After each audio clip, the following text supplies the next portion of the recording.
Hingga saat ini Anda masih nikmati Bincang Pagi 1062 Radio Sangkakala.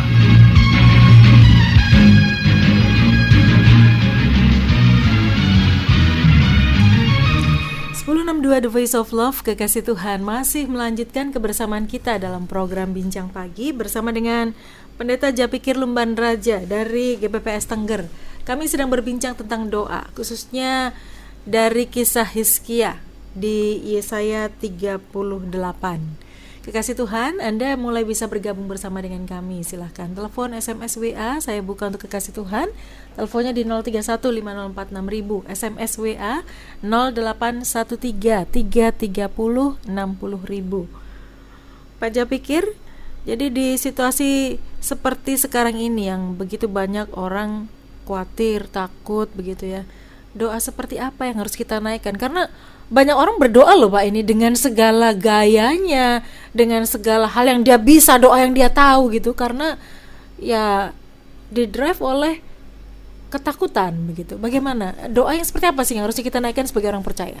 Iya, saya ingin jelaskan dulu yang tadi soal tentang bagaimana orang anak-anak Tuhan itu apa harus takut apa. Saya tadi bicara soal kitab Wahyu, di mana ketika kita ketika kita betul-betul murni, iman kita itu murni, itu diuji pada saat-saat seperti ini. Jadi ketika seperti ini, apakah iman kita itu semakin mencintai Tuhan dan semakin berharap kepada Tuhan, atau kita itu menjadi loyo secara rohani? Nah sebenarnya justru ketika anak Tuhan itu kita kembali ke Hizkia. Hizkia ini sebenarnya masalahnya ada beberapa hal. Yang pertama itu tentang Raja Asyur, ya kan? Raja Asyur itu kan dia berkata bahwa tidak ada satu kerajaan pun yang tidak ditaklukkan oleh Raja Asyur ini, dan semua sudah ditaklukkan. Apalagi kalau kamu, katanya kan gitu. Jadi masalah ini adalah masalah besar, dan itu sedang dihadapi oleh Hizkia, ya. Tetapi juga masalah pribadi, yaitu masalah sakit, dan kemudian diberitahukan bahwa engkau akan mati, tidak akan sembuh. Nah ini kan masalah yang sangat menakutkan. Ya. Kalau corona sekarang belum dibilang, belum tentu kita kena. Ya. Kalau ini sudah pasti sakit ya. Kalau ini pasti mati. Pasti mati. Iya kan. Tetapi justru disinilah yang saya ingin sampaikan tentang doa. Ya, doa itu ternyata ketika Hizkia memalingkan muka ke tembok dan berdoa. Kalau di kitab Raja-Raja atau 2 Tawari ya, di Tawari itu belum pulang Nabi Yesaya, itu sudah disuruh balik lagi ngomong sama Hizkia. Nggak jadi mati, tak perpanjang 15 tahun. Dan Raja Asyur ini itu tidak akan masuk ke sini. Berarti kan Asyur itu sedang mengepung dia. Iya kan?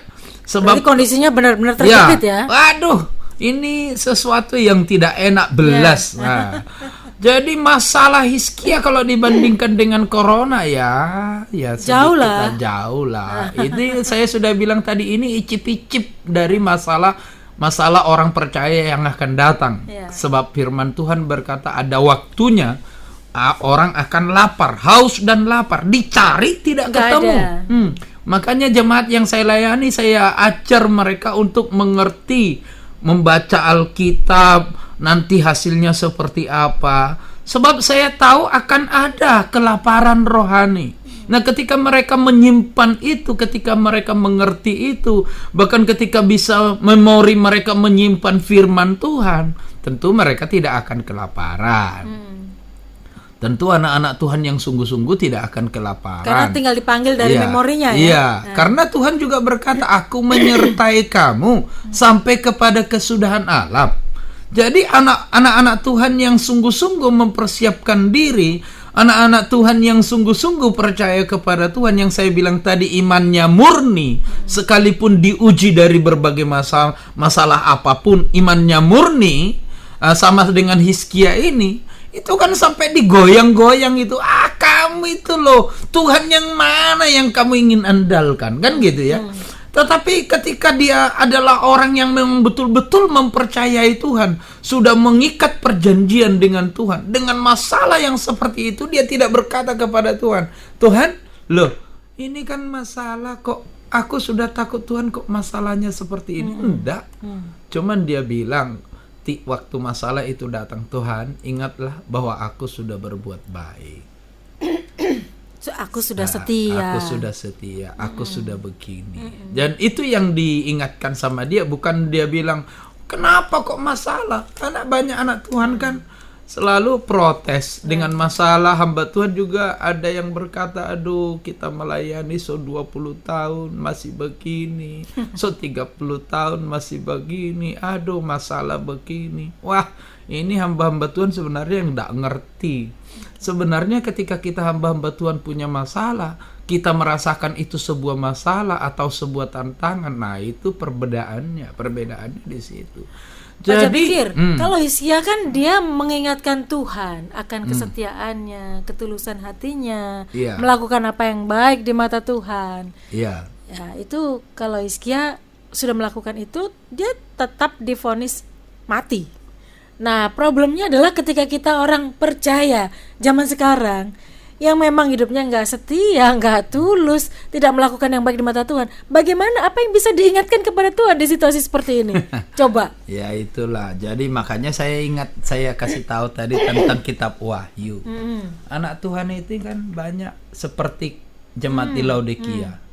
Banyak anak Tuhan itu seperti seperti jemaat di Laodikia, hamba Tuhan juga banyak seperti di Laodikia. Mereka merasa kaya, merasa sudah khotbah, merasa sudah punya iman, merasa sudah percaya, merasa sudah seperti ini. Tapi lupa mereka ketika sinode main politik, ketika khotbah main politik, ketika ini main politik. Nah, mereka lupa bahwa itu semuanya menyakitkan hati Tuhan. Tapi mereka tidak mengerti bahwa itu menyakitkan hati Tuhan. Seolah-olah mereka berkata, aku kaya, aku sudah memperkaya diri. Nah, ini loh yang menjadi masalah. Jadi sebenarnya jangan di mata kita kaya rohani, sebab kita tidak pernah evaluasi. Jadi kekristenan itu harus dievaluasi. Bagaimana hidup kita ketika kita naik jadi jabatan pendeta? Apakah kita ketika naik jadi pendeta itu pakai politik? Ketika kita naik jadi politik di situ, jadi pendeta, jadi politik di situ, kamu jadi gembala di situ seumur hidupmu tidak akan pernah berkenan kepada Tuhan. Sekalipun engkau berdoa. Nah, itu contoh aja. Jadi bagaimanapun kau merasa hebat, khotbahmu hebat, tapi awal kenaikan kursinya orang kamu ambil, itu sudah jelas sampai seumur hidupmu kau tetap penjahat di mata Tuhan. Kan begitu. Tadi seperti di awal tadi ya. Iya, jadi terbuang. Lama baliknya. Jadi dia merasa kaya. Kenapa? Dia lupa evaluasi. Dia merasa kaya hari ini, dia dekat dengan Tuhan merasa karena dia doa puasa, dia doa, dia ini. Tapi dia lupa ketika dia naik jadi pendeta, itu menyingkirkan orang lain. Ya kan? Sama juga anak Tuhan ketika dia naik jabatan, dia menyingkirkan orang lain. Dia lupa kalau itu adalah dosa. Nah, dia hari ini ketika dia duduk di situ, di jabatan itu, tapi jabatannya orang adalah jabatannya orang itu kan masalah. Ini curcol atau bagaimana? Hah? Curcol atau gimana nih? Gimana itu curcol? Aku kurang. Curhat colongan? Bukan ya? Aku sedang pernah mengalami nggak? Enggak, aku sedang ingin menjelaskan bahwa ada orang merasa kaya. Kaya karena, dalam rohani ya. Kaya rohani karena dia melihat yang sekarang. Okay. Dia tidak melihat dia tidak evaluasi bagaimana dia di situ, gitu loh. Bagaimana duduk di situ. Masalahnya banyak orang itu nggak merasa. Nah, Pak. itulah yang saya bilang. Akhirnya nanti dia akan berkata, loh, doaku, aku sudah gini, aku sudah gini, aku sudah gini. Nanti datang Tuhan bilang, datang ke Tuhan bilang, aku nggak kenal kamu. Iya, susah itu. Jadi doamu selama ini karena kamu duduk di kursinya orang, ya enggak saya dengar. Jadi kamu merasa kaya hari ini, kamu merasa kaya, tapi Tuhan bilang enggak. Karena ketika kamu berdoa itu ada di kursinya orang, ada di berkatnya orang, ada di kondisinya orang. Ya, kan sekarang istilahnya seperti itu. Jadi jangan hanya melihat hari ini, tapi seperti apa kita di hari ini. Lalu, dari masa lalunya kita ada di sini. Memang Tuhan selalu ampuni bagi orang yang bertobat. Nah, kalau orang mencuri tempat duduknya orang, ya kembalikan dulu baru namanya bertobat, kan gitu. Kan seperti itu. Jadi maka banyak orang Kristen merasa kaya rohani tapi miskin sebenarnya. Melarat gitu loh. Jadi doa orang seperti ini yang tidak mungkin dijawab. Tidak mungkin dijawab. Makanya Tuhan berkata, pada hari-hari terakhir aku akan berterus terang. Aku tidak pernah kenal kamu. I never. Tidak pernah. Kenapa? Sebab semua yang dilakukan dari sekarang itu ada di kursinya orang. Ya kan? Ada di tempat duduknya orang. Nah, kamu merasa kaya, iya, karena kamu sudah doa puasa, doa Esther, doa ini, iya kan? Puasa Esther, puasa apa lagi? Puasa Tuhan Yesus. Puasa melebihi puasa Tuhan Yesus 40 hari. Ya apa? Ya kan? Tapi dia lupa bahwa sebenarnya dia duduk di tempat yang salah. Jadi yang esensi sebenarnya bukan masalah isi doanya, tetapi posisi dulu ya. Iya. Posisinya dulu. Orang benar. Orang benar itu yang seperti apa, Pak? Yang dimaksud? Nah, itulah doa orang benar besar kuasanya. Hizkia itu ketika dia naik, dia mengikat perjanjian dengan Tuhan. Dia buang semua berhala. Neneknya bikin berhala, langsung dia pecat itu neneknya. Iya kan? Neneknya dia bikin berhala, neneknya dia langsung sendiri loh ini dipecat ya. Dipecat dari permaisuri. Ya apa? Ya itu komitmen. Makanya kalau kita jadi anak Tuhan, jangan curi kursinya orang. Sebab kalau kau berdoa di kursinya orang, doamu itu tetap doa kejahatan. Engkau merasa kaya, kau merasa hebat, tapi itu adalah doa kejahatan. Uang yang kau nikmati karena kamu menipu keluarga. Zaman-zaman ini kan banyak itu ya. Gara-gara rumah, mulai tipu sana, tipu sini supaya dulur ndak dapat. Aku dapat. Nah, kamu duduk di situ jadi rumahmu, tapi kamu berdoa di situ dengan sungguh-sungguh. Bahkan kamu menjadi pelayan Tuhan, berdoa di situ, itu salah. Karena rumah yang kau tempati adalah hasil curian. Ya kan? Bagaimana doa orang benar mau dibilang di situ? Nggak bisa, ya kan? Kau jadi pendeta di situ. Menjadi pendeta di situ adalah pendeta karena saingan. Kamu singkirkan sainganmu dengan politik. Kemudian kamu menjadi hamba Tuhan di situ. Berdoa di situ. Mendoakan jemaat di situ. Doamu menjadi doa yang jahat kok. Jadi yang jahat kok. Jadi yang benar, doa orang benar besar kuasa. Hizkia itu memulai hidupnya dengan benar.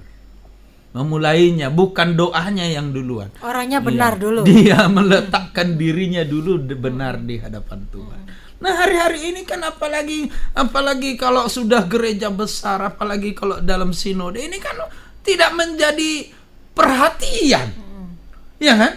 Tidak menjadi perhatian. Apakah ini dia mau naik, dia mau menurunkan orang lain, mengalahkan orang lain dengan segala macam cara, bahkan ke pengadilan. Nah, untuk apa? Ya, bukankah kita orang benar? Nah, gitu loh masalahnya. Jadi saya tidak sedang berpolitik atau punya pengalaman atau apa, enggak. Tapi saya berbicara tentang doa orang benar. Doa orang benar itulah yang Besar kuasanya. Karena itu Tapi ngomong-ngomong, Bapak pernah nggak mengalami yang namanya politik tadi itu? melihat dan memperhatikan. Mengalami nggak ya? Membaca dan melihat dan memperhatikan. Mengalami belum tentu saya alami. Oke. Iya, Semoga tidak. Maksud saya bukan pelaku pasti ya. Tapi korban bukan. Kalau pelaku jelas tidak. Korban? Kalau korban juga tidak merasa. Tidak Karena saya merasa begini. Semua itu seizin Tuhan. Ketika saya hidup jadi benar. Kalau disingkirkan orang, saya merasa bukan orang itu yang menyingkirkan. Tapi saya merasa Tuhan belum mengizinkan saya. Oke. Itu. Jadi ini posisi ini harus benar-benar dipahami ya. Posisi kita harus sebagai orang benar dulu, sehingga doa kita bisa naik kepada Tuhan dan Tuhan akhirnya tadi memberi remisi ya. Apakah berarti doa orang benar? Ini saya tekankan, doa orang benar bisa membatalkan kehendak Tuhan. Oh, buktinya Hizkia itu kan ayat itu jelas demikianlah firman Tuhan, bahwa engkau tidak akan sembuh, tapi engkau akan mati. Sampaikan pesan terakhirmu. Itu jelas bahwa itu firman Tuhan. Itu artinya usianya Hizkia harusnya segitu. Kalau kita mengingat lagi ayat selanjutnya, dia berkata, aku akan memperpanjang umurmu 15 tahun. Kata memperpanjang itu berarti sudah mati. Sudah habis. Ada waktunya untuk lahir, ada waktunya untuk mati. Umur kita itu sudah ditentukan oleh Tuhan. Umur saya berapa? Umur saya berapa sesuai dengan rencana Tuhan. Sudah Tuhan mengerti itu. Dan kita nggak usah cari tahu. Nggak usah kasih tahu. Nanti kamu stres malah. Mati nanti pasti mati. Pasti mati. Makanya kalau ada corona, kalau memang karena sudah dituliskan kita mati karena corona, asal kita benar di hadapan Tuhan, Paulus berkata mati hidup itu ada di tangan Tuhan. Hidup untuk Kristus, mati untuk. Mati keuntungan. Lek mati cepat ketemu Tuhan. Kalau hidup, pertanyaannya, apakah kamu bekerja apa tidak? Itu permasalahan. Bekerja untuk Tuhan nggak? Gitu. Lakukan kehendak Tuhan nggak? Ya gitu. itu. Bikin Tuhan rugi nggak? Gitu. Ya itu. Kadang-kadang sering ngomong itu sama kalian, ngerti ndak kenapa Tuhan berkata, siapakah di antara kamu kalau waktu membangun rumah tidak duduk dulu? Itu kan tentang murid. Ya kan? Tentang murid. Bagaimana kita menjadi murid? Apakah Tuhan tidak duduk dulu? Bikin perhitungan. Untung ruginya. Aku pilih Japikir Lumban Raja, kira-kira untung ndak aku? Kan gitu. Rugi apa untung? Kan gitu. Jadi Tuhan itu sudah tahu pilihannya seperti apa. Nah, pertanyaannya, rancangannya juga sudah tahu ya buat kita. Cuman kadang-kadang Tuhan suruh kok, biar kamu tahu kenapa kamu masuk neraka. Ini loh, tak kasih kesempatan. Dan aku pasti rugi. Tapi dia jelas, ini alasannya kenapa kamu masuk neraka. Itu dia. Oke. Baik, kekasih Tuhan, apa yang kami perbincangkan bukan bermaksud untuk bikin Anda lebih berat bebannya, bukan. Enggak. Justru ini memberikan warning. Warning, kekasih Tuhan. Bahwa hidup Anda dan saya ini bukan sekedar santai, enak-enak, hidup mulus-mulus saja tanpa melakukan apa yang Tuhan rancangkan buat Anda dan saya. Tadi posisi itu penting ya. Posisi kita di hadapan Tuhan itu penting. Itu poin nomor 1.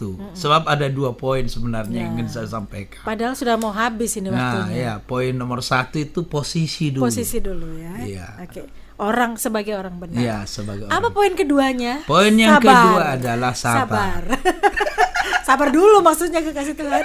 Silakan Anda bisa bergabung bersama dengan kami ya. Telepon, SMS, WA bisa Anda manfaatkan. Kami akan kembali ke ruang dengar Anda sesaat lagi.